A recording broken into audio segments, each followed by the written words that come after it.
देखिए ये वाला जो डोलू फ्रेम है, ये इधर देखिए कितना जगह है इधर, और इधर देखिए कितना जगह है। इधर देख रहे हैं ना, इधर इतना डिफरेंस है और इधर पूरा टच है। यहीं जब ये डोलू खड़ा कर रहे हैं, खड़ा कर, थोड़ा बताओ, कर दिया और इधर अंदर लिया, ठीक है, इतना पर ही टच हो गया। इधर देखिए कितना गैप है, इधर देख रहे हैं ना कितना गैप है। और इधर देखिए, इधर देख रहे हैं ना, ये हॉपर बाहर आ गया है और डोलू है ये अंदर है।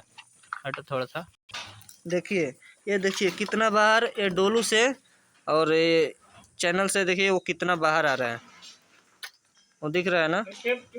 और इधर देखिए, इधर कुछ भी नहीं दिख रहा है क्योंकि वो अंदर है।